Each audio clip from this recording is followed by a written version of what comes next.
하나님 말씀은 로마서 29장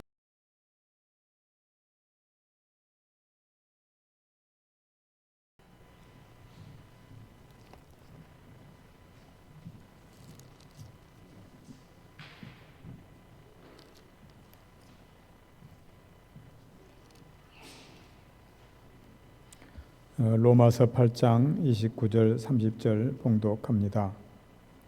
하나님이 미리 아신 자들을 또한 그 아들의 형상을 본받게 하기 위하여 미리 정하셨으니 이는 그로 많은 형제 중에서 맏 아들이 되게 하려 하심이니라. 또 미리 정하신 그들을 또한 부르시고 부르신 그들을 또한 의롭다 하시고 의롭다 하신 그들을 또한 영화롭게 하셨느니라. 아멘.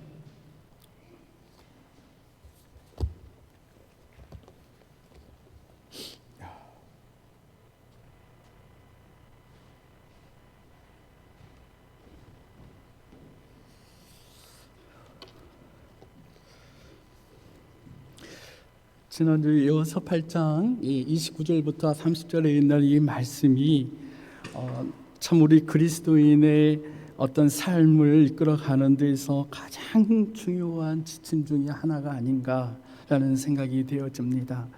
그래서 저는 이 본문 말씀을 다음과 같이 5가지의 주제를 한번 찾아보고자 했습니다.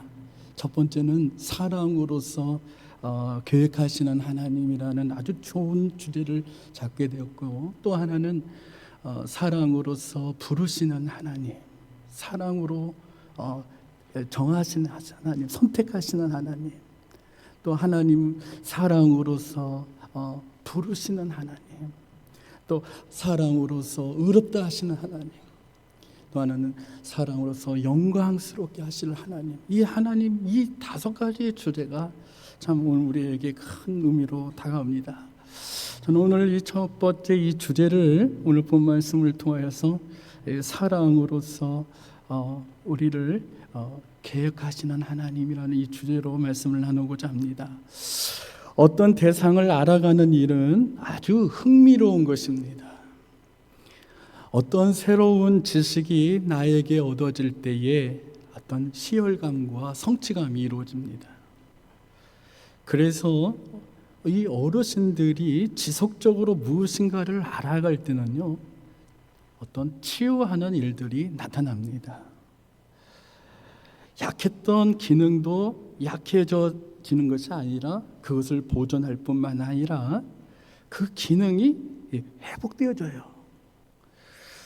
제가 어제 한 20년 전에 말 한마디도 못했던 분이 있었어요. 근데 저희 장모님 댁에 가서 보니까 그분이 아주 오래간만에 봤는데 말을 하지 못했던 분인데 규칙적인 생활을 하다 보니까 반응을 한단 말이에요. 참 놀랐습니다. 그래서 이게 참 계획적이고 규칙적인 생활이라는 것은 참 중요한 것이구나 하는 걸 어제 새삼스럽게 느꼈고, 저 또한 우리 기관에서 우리 센터에서도 보면은 우리 최옥신 어르신이라는 분이 있어요. 이 어르신이 우리 기관에서 규칙적인 생활할 때와 병원에서 잠시 입시를 하고 돌아왔을 때의 모습이 다름을 발견하게 되어집니다. 그래서 사실 이 지속적으로 무엇인가를 계획을 가지고 어떤 규칙적인 생활을 한다는 것은 참 중요하다고 생각이 되어집니다. 뿐만 아니라 이 사람과의 관계에서도 소통이 일어나요. 의사소통이 일어나요. 여러분, 사람이 건강하다는 것은 의사소통이 원만하다는 거예요. 우리가 이제 우리 몸이 건강한 것도 있지만 결국은 의사소통이 잘 이루어지는 것이 건강한 거예요. 은퇴를 하신 분들을 누군가가 이렇게 분석을 해봤대요. 어떤 한 부류는 은퇴하신 분들 가운데서 한 부류는 하루의 삶을 아주 계획적으로 삶을 살아가시는 분들이 있어요. 하루하루를 살아가는 그 삶이 아주 규칙적이에요. 근데 어떤 한 부류에 있어서는 이제 은퇴를 했기 때문에 이제 쉬자 하다 보니 이제 자신의 스케줄이 없어요. 몸이 피곤한 대로 누워 있고, 몸이 피곤한 대로 책도 보지 않고. 근데 그러다 보니까 여러분,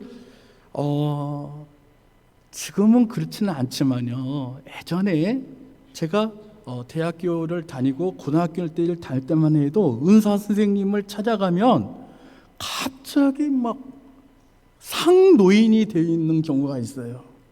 은퇴를 하신 분들을 보면은 어느 한순간에. 그 이유는 그 예전에는 자신의 은퇴한 후에 어떤 계획을 갖기가 참 어려웠었습니다. 그리고 지금처럼 이렇게 오래 사는 분위기는 아니었던 것으로 기억을 해요. 그래서인지 사실 이 규칙적인 삶을 살아간다는 것이 결코 쉬운 일은 아닌 것 같아요. 하지만 은퇴한 후에 어떠한 부류의 삶이 아주 규칙적으로 살아가는 그 무리들을 볼 때는요, 굉장히 건강하고 의사소통이 이루어지고 다른 사람들에게 유익함을 준다는 것이에요. 이와 같이 하루하루를 일정한 목표를 가지고 삶을 계획적으로 살아가는 일은 매우 중요한 일입니다. 문제는 그 계획이 어떤 가치를 부여해 주는지를 살펴봐야 합니다. 어떤 사람들은 지속적으로 자기 중심적으로 자신의 이해관계 속에서 계획을 가집니다. 그리고 실행하는 사람이 있습니다. 그리고 그 계획을 이루기 위해 부단히 노력하죠. 그러나 우리 예수님을 믿는 성도들은 우리는 이 다음과 같은 말씀을 반드시 믿고 있어야 하는 것이에요. 여호와께서 집을 세우지 아니하시면 세우는 자의 수고가 헛되며 여호와께서 성을 지키지 아니하시면 파수꾼에 깨어 있음이 헛되도다. 잠언서 16장 1절에 마음의 경영은 사람에게 있어도 말의 응답은 여호와께로서부터 낳는다. 다시 말하면 우리의 모든 행사의 계획을 여호와께 맡기면 여호와 하나님께서 이루어 주실 줄 믿습니다. 계획을 여호와께 맡기면서 하나님께서 주신 지혜로 노력을 하면 이루어 주신다는 것입니다. 여러분은 어떤 계획을 가지고 계십니까? 우리 교회는 지금 이 시점에서 한 일주일 정도 내년도를 위한 여러 가지 계획을 가지고 있는 여정이 있을 것이라고 생각이 되어집니다. 그 계획을 통해서 우리는 어떠한 유익함의 열매를 맺어가고 있는가를 생각해 봐야 합니다. 오늘 본문 말씀은 그 아들의 형상을 본받기 위해서 하나님께서 일하시는 내용이 아주 상세하게 나열되고 있습니다.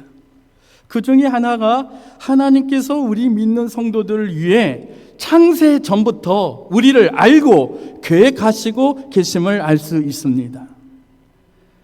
하나님의 역사는 결코 즉흥적이고 일시적인 것이 아니라 오랜 하나님의 계획과 선택하심의 결과에서 하나님의 역사가 이 세상에서 하나씩 하나씩 펼쳐지고 있다는 사실입니다.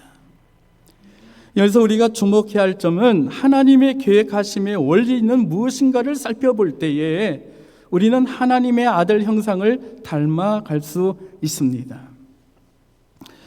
먼저 지난 시간에도 잠시 언급하였지만 하나님은 미리 알고 있던 자들이 있다고 하셨습니다. 여기서 이 창세부터 알고 있었던 자들은 누구를 말하는 것일까요? 하나님의 아들들이 될 자들을 미리 다 알고 계신 것입니다. 여러분을 다 알고 계셨습니다. 이번 주에 이 시편에 있는 말씀 가운데에도 오늘 아침에도 잠깐 목사님이 언급하셨지만 우리가 안다는 것은요, 하나님은 우리의 안고 일어섰음을 알고 우리의 멀리서도 우리의 모든 생각을 다 알고 계신다는 거예요. 하나님의 이 모든 것을 알고 계시는 우리 자신을 비춰 볼 때에 우리는 그 자체 앞에서 우리는 너무너무 감사해야 하는 것입니다. 우리의 운명은 하나님과 같이 그리스도의 형상을 닮아갈 자로 이미 애정되어 있습니다. 그 아들들을 알고 있다는 점, 우리 성도님들의 입장에서 보면은 이것은 너무너무나도 신비한 부분입니다. 내가 하나님을 알기 이전에 하나님께서 이미 알고 계시고, 어머니 모태 이전부터 우리를 알고 계시고, 창세전부터 우리를 알고 계신다는 점, 이 엄청난 이 신비를 우리가 무엇으로 표현할 수 있겠습니까? 하나님의 자녀들이 나타남은 하나님의 아심과 계획 속에서 비록되어 오신 것입니다. 하나님이 미리 아심이라는 것은 우리가 지식으로 무엇인가를 알아가는 것을 의미하는 것이 아닙니다. 하나님 그 자체가 완벽하기에 무엇인가를 알아가야 할 이유와 목적도 없습니다. 하나님께서는 미리 아심은 온전한 사랑에서 그 사랑을 알므로 바꾸서 말을 하는 것입니다. 여러분 생각해 보십시오. 사랑은 온전히 안다고 말씀하고 있습니다. 부분적으로 아는 것이 아닙니다. 그 존재 자체를 사랑으로 연합함으로써 온전하게 알아가는 것입니다. 아는 것입니다. 알아가는 게 아니라 아는 것입니다. 요한일서 4장 12절에도 어느 때나 하나님을 본 사람이 없으되 만일 우리가 서로 사랑하면 하나님이 우리 안에 거하시고 그의 사랑이 우리 안에 온전히 이루어지니라. 사랑 안에 하나님의 미리 하심을 의미하고 있다는 것입니다. 즉 사랑 안에서 온전한 애연이 있습니다. 사람을 세워가는 모습이 사랑이라면 하나님은 사랑 안에서 이미 하나님께서 이미 우리의 모든 것을 다 디자인해 놓고 있다는 사실입니다. 계획하고 있다는 것입니다. 하나님께서 여러분의 삶에 친히 개입하셔서 계획하고 계시고 온전한 사랑이 나타날 하나님의 자녀들이 나타날 것을 지금 기다리고 계신다는 거예요. 사랑으로서 계획하시는 그 하나님, 오늘 이 본 말씀에서 우리가 살펴볼 수 있습니다. 그렇다면 이 사랑으로서 하나님께서 사랑하는 성도들에게 어떻게 계획하셨습니까? 이 사랑하는 성도들에게 구체적으로 어떻게 하나님은 계획을 하고 계셨냔 말이에요. 이것은 아주 중요한 질문이 아닐 수 없어요. 오늘도 우리는요, 하루하루의 삶, 우리의 모든 삶, 우리가 하나님의 형상, 그리스도의 형상을 닮아가야 할 책임이 있는 그리스도인들에 있어서는 하나님의 계획의 원리가 무엇인가를 발견한다는 것은 아주 중요한 것입니다. 내가 지금 계획하고 디자인하고 꿈을 꾸고 있는 것이 하나님이 계획하신 그 원리 속에서 내가 지금 하고 있는가를 한번 비춰볼 필요가 있다는 것이에요. 그렇다면 첫째로 하나님의 사랑의 그 계획은 자신의 것을 사랑하는 자에게 다 임하는 모습인 것입니다. 하나님의 계획은요, 계속해서 자기 것을 취하려고 하는 게 아니라 자신의 것을 사랑하는 자에게 다 임해 주는 거예요. 이것은 하나님은 첫사람 아담에게 하나님의 형상대로 자신의 다스림의 권세를 인간 아담에게 임하였다는 사실입니다. 이 피조세계를 다스리고 땅에 충만하고 있는데요, 하나님께서 이 다스릴 이 피조세계를 인간에게 다 임하셨어요. 이게 원리다 이 말이에요. 하나님의 계획의 사랑의 원리는 임에 있습니다. 할렐루야. 임에 있어요. 임에. 계획의 원리는 내가 뭔가를 취하려고 하는 데 있지 않아요. 임하는 데 있단 말이에요.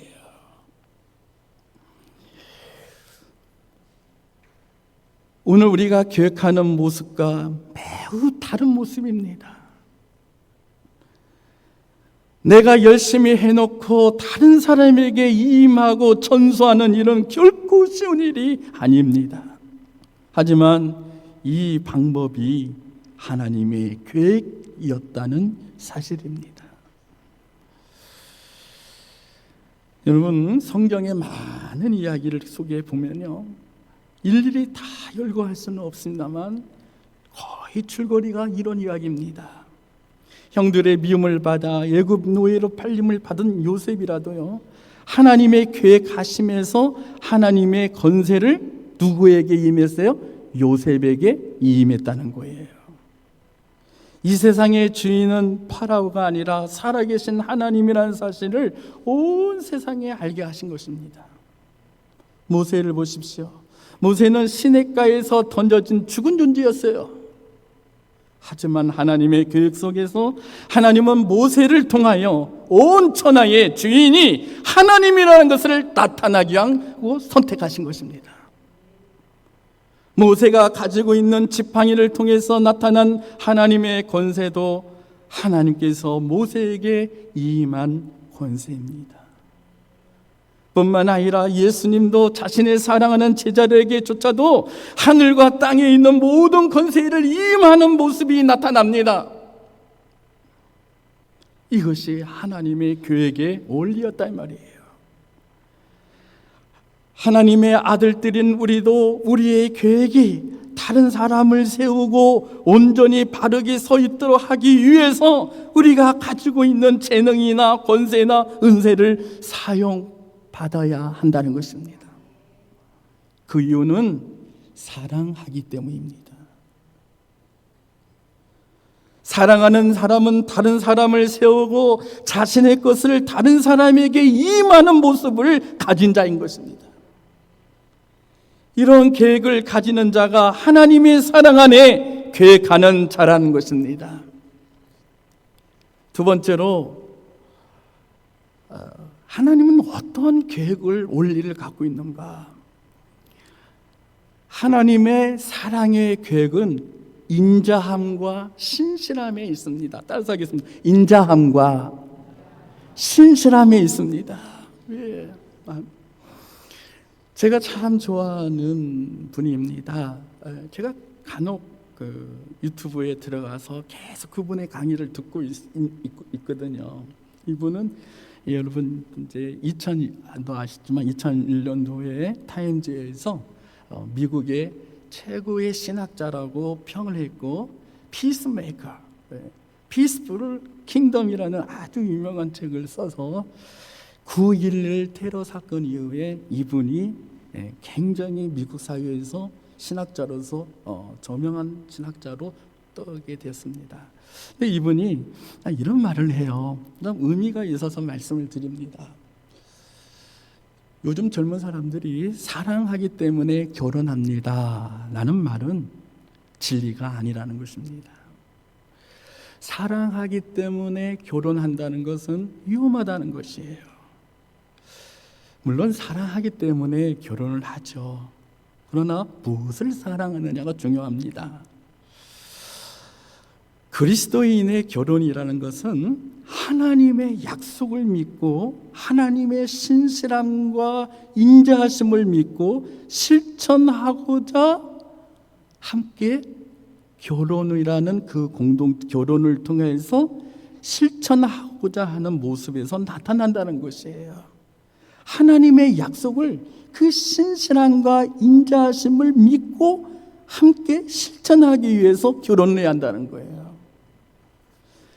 결혼은 그렇기 때문에 영적으로 볼 때는 신앙 공동체인 교회를 말할 수가 있어요. 주님과 성도의 영적인 하나됨을 의미할 수가 있고요. 육체적으로 볼 때도 남자가 여자를 만나서 아주 그 속에서 아름다운 가정을 이루어주는 것, 그것도 하나님이 놀라운 것이에요. 그러나 그 속에서 인간적인 정의나 인간적인 어떠한 그런 필링에 의해서 비롯되어진 것은 굉장히 위험하다는 것이에요. 왜냐? 우리는 하나님의 인자하심과 신실하심을 맹세하고 다짐하는 것이 결혼인 거예요. 내가 좋아하기 때문에 결혼하는 것이 아니라 우리는 하나님의 인자하심과 신실하심을 믿고 있기 때문에 우리가 이것을 함께 이루어 가기 위하여 통역자로 하나님이 세우신 만남이다 이 말이에요. 오늘날 젊은 사람들에 있어서 이 믿음이 없기 때문에 이혼하는 것이 아주 비리비리하다는 거예요. 외도가 일어나고요. 예? 여러분, 제가 이걸 구체적으로 말씀드리기는 좀 민망하지만은 여러분, 외도하는 일들이 너무 수위가 높아지고 있어요. 여러분, 이 하나님의 인자하심과 신실하심이라는 것은요, 우리가 어떠한 속에서도 인내하고 하나님의 신실하심을 믿기 때문에 그것은 하나님의 신실하심에 우리는 믿을 수 있는 존재는 아니지만 하나님은 우리가 믿기 때문에 하나님의 그 약속은 우리 가정을 통해서 이루어질 거야. 우리가 비록 넘어짐이 있어도 하나님은 우리를 사랑하기 때문에 하나님의 계획 속에 다시금 일어날 수 있어. 여러분, 이게 바로 교회가 되어야 하고 바로 이것이 결혼하는 가정이 되어야 하는 것입니다. 참으로 이 말은 이 하우어스 이 신학자가 했던 말만이 아니고 이거는 정말 하나님께서 우리에게 들려주신 말씀이에요. 사람의 다짐과 느낌은 매우 일시적입니다. 하지만 하나님의 계획하심을 의지하고 하나님의 신실하심과 인자하심을 믿고 실천하고자 언약을 맺은 그 결혼은 하나님의 사랑 안에 거하게 된다는 것입니다. 우리는 변덕스럽습니다. 넘어집니다. 약해집니다. 두려워하기가 쉽습니다. 그러나 하나님께서 우리에게 약속한 계획은 영원할 줄 믿습니다. 하나님께서 하신 말씀은 어제나 오늘이나 변함없이 우리를 붙들고 반드시 이루시는 분이라는 것을 우리는 믿습니다. 우리 젊은 분들은 이 젊음 때문에 자신의 의지를 신뢰하기가 아주 쉽습니다. 그러나 변덕스럽고 약한 우리 의지를 신뢰하지 마시고 하나님의 신실하심과 영원하신 사랑을 인정하기를 바랍니다. 하나님의 인자하심과 신실하심을 소유한 자들은 바른 결혼을 할 수 있고 믿음 안에서 성장해 갈 수가 있습니다. 하나님의 인자하심과 신실하심이 하나님의 계획을 이뤄가는 아주 중요한 부분입니다. 하나님은 미리 우리에게 믿음 안에 약속하십니다. 성령께서는 우리 안에 먼저 우리 마음속에 약속을 합니다. 우리 안에 디자인을 하게 만듭니다. 계획을 품게 합니다. 하나님은 그 신실함이 있기 때문에 그것을 신뢰하고 믿는 자를 따라 하나님은 그것을 안 되는 것 같지만 하나님이 약속하기 때문에 이 사람이 비록 하다가 넘어질지라도 다른 사람을 통해서 하나님의 목적이 이루어간다 이 말이에요. 그래서 우리는 이 하나님의 신실하심을 우리가 인정하고 고백해야 한다는 거예요. 이것을 인정하는 자에게 하나님이 놀라운 은총을 허락해 주신 것입니다. 하나님의 신실하심을 인정하는 자에게 주는 선물이 무엇인가? 우리의 마음에 불타오르는 열정을 회복시켜 주신다는 것입니다. 비록 그것을 이루어가는 여정에 우리의 연약함으로 넘어짐이 있고 쓰러짐이 있고 아픔이 오더라도 하나님께서 이루시고자 하는 그 사랑의 계획은 반드시 이루기 위해서 때로는 용서하시고 다시 세워서 반드시 성취해 간다는 것입니다. 만약 우리가 하나님의 신실하심과 인자하심을 배우고 실천하면 어떤 일들이 이루어질까요? 사람을 만날 때, 여러분, 사람을 만날 때 떠나보내는 손님으로 생각해서는 안 된다는 것이 아주 중요한 거예요. 하나님은 모든 만남 속에는 하나님의 신실한 계획이 있습니다. 할렐루야. 우리들의 본능에는요, 떠나보내는 손님으로 생각하는 경향은 아주 많아요. 심지어는 자기의 자녀마저도 떠나보내는 손님으로 생각하기가 아주 쉬워요. 조정민 씨는 이 자목록 같은 쓴책에서 사람의, 물론 그런 의도로서 쓴 것은 아니죠.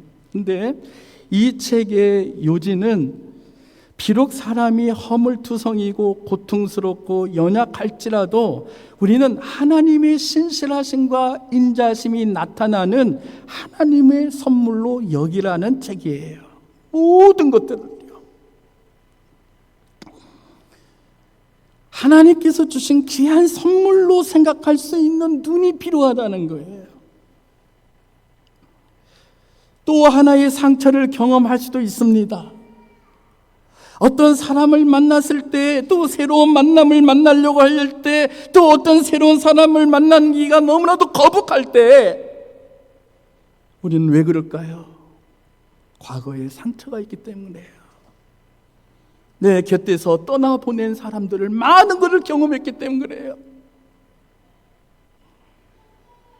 그러나 여러분, 우리의 모든 만남은 우연이 아니라 하나님의 신실하심의 계획 속에서 우리가 만남이 조성되어 있다는 것을 우리가 늘 인정하시기를 바랍니다. 오늘 우리가 가까이 있는 지금 그 사람들을 하나님께서 주신 인자하심과 신실하심을 나타내기 위해서 보내준 선물로 여러분 생각하고 있습니까?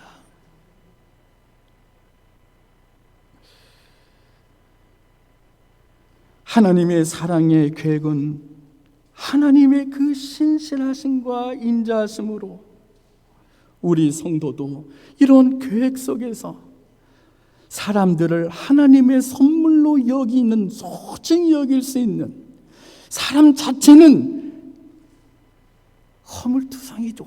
실망할 수 있고 상처를 줄 수 있는 사람일 수 있지만, 그러나 그 사람을 통하여서 하나님의 신실하심과 인자하심이 나타난다는 것입니다. 이것이 바로 하나님의 구약의 역사, 신약의 역사 속에 이루어지는 놀라운 하나님의 계획의 방법이었다 이 말이에요. 마지막으로 하나님의 사랑의 계획은 생명을 얻기 위한 하나님의 희생이었습니다. 하나님께서는 창세 전부터 기획했던 것은 하나님의 그 긍휼과 사랑으로 하나님의 자녀들을 나타내는 것을 이미 다 각본화시켰어요. 다 만들어놨습니다. 근데 그것은 새로운 생명을 얻기 위한 사랑의 스토리입니다. 사랑이라는 것은 결코 자기 비움과 희생이 없이는 이루어지지가 않습니다. 쉽게 말하면 나는 아무런 보답도 없어. 어떤 대가도 없어. 아니, 내 자신이 죽을지라도, 썩어 문드러질지라도 내가 생명을 살릴 수만 있다면 순종하고 싶은 거야. 이게 하나님의 계획인 것입니다. 하나님은 죽기까지 복종하게 하여 자신의 아들을 보냈다고 말씀합니다. 너희 안에 이 마음을 품으라. 곧 그리스도의 일수의 마음이니 그는 근본 하나님의 본체시나 하나님과 동등됨을 취할 것으로 여기지 아니하시고 오히려 자기를 비워 자기를 낮추어 죽기까지 복종하셨으니 그 십자가의 죽으심이라. 여러분, 이것은 예수님이 역사 속에서 일어났기 때문에 제자들이 그걸 통하여서 기록된 것이 아니라 이 사실은 하나님의 창세전부터 계획 속에서 이루어지는 사건이었다 이 말이에요. 반드시 자기 비움이라는 낮아짐과 희생을 통해서만 생명을 얻을 수 있습니다. 가정 안에서 영혼을 살리기 위해서는 자기를 온전히 죽고 희생을 통해서만 생명을 얻을 수 있는 것입니다. 성경은 지속적으로 말씀하고 계십니다. 한 알의 밀이 땅에 떨어져 죽지 아니하면 한 알 그대로 있고 죽으면 많은 열매를 맺느니라. 변화를 요구합니까? 여러분이 스스로 자신이 뭔가를 변화하기를 원합니까? 그러면 먼저 우리 자신이 죽어야 합니다.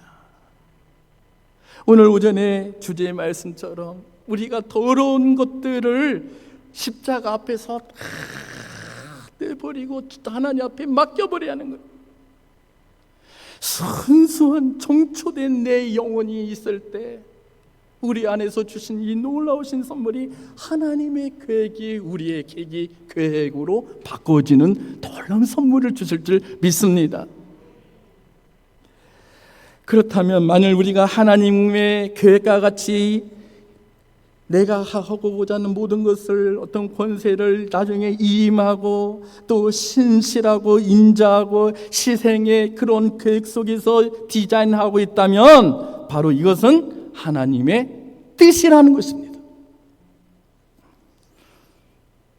나의 능력으로 하는 것이 아닙니다. 나의 힘으로 하는 것도 아닙니다. 주님의 계획, 하나님의 계획을 본받아 함께 계획을 가지고 꿈을 꾸면 반드시 이루어질 것을 믿습니다. 저는 내년에 여러분에게 여러 번 생각하기가 쉽습니다. 어떤 걸, 그러나 저는 부교육자이기 때문에 유인 목사님의 계획에 함께 통역하는 기쁨을 가졌으면 합니다. 여러 가지 계획이 있을 것입니다. 그런데 일단은 흐름을 이해할 필요가 있다는 것이 참 중요한 걸 제가 배워줍니다.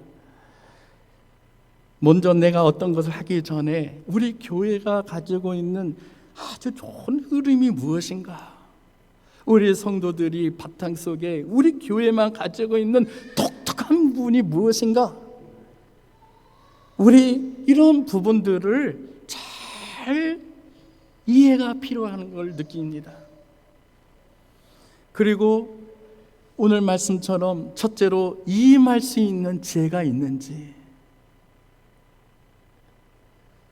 임할 수 있는 지혜가 있는지, 그리고 그 계획함에 정말로 거짓 없이 신실함과 인자함이 있는지, 즉흥적인 것이 아니라 계획 속에서 신실함과 인자함이 있는지, 지금은 안 되더라도 이것이 하나님이 원하신 거라면 시간을 두면서 그걸 이루어가는 모습이 필요하다는 것입니다. 참 저는 이걸 보면서, 이 두 번째를 보면서 우리 센터를 한번 생각을 해봐요. 이걸 실무하셨던 우리 담임 목사님, 위임 목사님은 여러 루트와 여러 사람을 만남을 통해서 고민하고 그걸 이루려고 했지만 마음 같으면 빨리빨리 하고 싶었겠지만 이게 안 되는 거예요. 얼마나 힘들었겠어요. 계획을 하려고 하는 그 건축가가 뭔가가 큰 청사진을 가지고 와서 이렇습니다 하면 그게 척척척 이루어질 수 있는 건데, 이게 여기도 하자 저기도 하자 이름이, 그러니까 계획이 참 중요하다 이 말이에요. 할렐루야. 계획이 중요한 거예요. 신실함과 인자함이 있는 그 계획, 이게 참 필요하다는 거예요. 그래서 내일에 우리 드디어 공사를 시작할 때 참 목사님이 내일 합니다 이렇게 말씀을 단 한마디는 던졌지만, 그러나 그 이면에 있었던 오랜 시간 속에 있는 그 고통 가운데에서 단순히 딱 한마디를 하는 거예요. 제가 왜 여러분에게 이 말씀을 드리는 이유는, 앞으로 우리가 이 요양시설이 참 아름답게 지었을 때에 이후에 저는 한번 생각을 해봤어요. 이미 여기 순천에 우리 교회 여기 계획도 이렇게 있는 거 보면은, 우리가 1남성교회 1여전도회는 첫째 주일 토요일 날, 2남성교 2여전도회는 둘째 주일 토요일 날, 3남성교 3여전도회는 셋째 주일 토요일 날, 그 다음에 청년에 있는 넷째 줄 청년하고 학생들도 다 들어갔으면 좋겠어요. 넷째 줄에는 토요일 날. 이건 뭘 의미하느냐면 어르신들을 우리가 섬길 수 있는 그런 시간을 보내면 참 좋겠다라는 생각이 저는 한번 생각해 봅니다. 마지막으로 자기 희생이 자기 비움이 있는지, 여러분 정말로 내 시간에 자기 비움이 있습니까? 이 세 가지의 걸음종이를 통해서 내 자신의 어두운 부분을 다 거르고 순수한 하나님의 생각으로 계획을 가지면 여러분 여기에서 용기와 지혜가 하나님부터 올 줄 믿습니다. 여러분 여기에는 어떤 지금 앞날을 향하여 계획을 가지고 있는 분들이 많아요. 새롭게 어떠한 사업을 시작하려고 하는 사람들도 있고요. 어떤 사람은 국가 고시에 시험을 준비하려고 하는 사람이 있고요. 또 여러분 가운데는 앞으로 어떠한 그 가정 안에서 이루어질 여러 가지 계획들을 지금 많이 가지고 있어요. 그러나 그 계획이 정말로 오늘 말씀처럼 하나님의 창세 전부터 이루어지는 하나님의 계획의 원리 속에서 비롯되어지는 그러한 계획을 품고 이해할 수 있는 지혜와 하나님의 신실함과 인자하심을 믿는 그 계획함을 품고 자기 희생의 비움이 있는 그 계획으로 우리가 하나님의 역사에 우리가 동참하다 보면 하나님은 덤으로 여러분을 통하여 놀라운 선물을 이끌어 주실 줄 믿습니다. 여러분 두려워 마십시오. 염려하지 마시고 먼저 하나님의 그 계획의 원리 속에서 우리 또한 하나님의 형상대로 우리가 본받기 위해서는 하나님의 계획의 원리대로 우리가 실천하는 우리가 되기를 간절히 바라겠습니다. 기도하겠습니다. 하나님 아버지, 우리는 수없이 많은 것을 계획을 하고 있습니다. 아니, 계획마저도 없을 수도 있습니다. 그러나 아버지, 하나님께서 창세전부터 계획하신 그 결과가 하나님의 자녀들이 나타나는 결과였다면 우리는 그 안에 거하여 있기 때문에 우리가 하나님의 그 방법대로 계획하기를 원합니다. 하나님 겸손하게 하여 주시고 우리가 다른 사람에게 임할 수 있는 지혜도 허락하여 주시옵소서. 하나님의 신실함과 인자함의 그 성품을 배워서 하나님 그 계획 가운데 하나님의 신실하신 은혜를 믿고 불타오른 그 열정으로 실천할 수 있도록 축복해 은혜를 내려 주시옵소서. 또한 하나님, 이 모든 것들이 나를 위한 것이 아니라 정말로 생명을 얻기 위한 하나님의 방법 안에 들어갈 수 있도록 하나님 은혜를 더해 주옵소서. 감사하고 예수님의 이름으로 기도합니다. 아멘.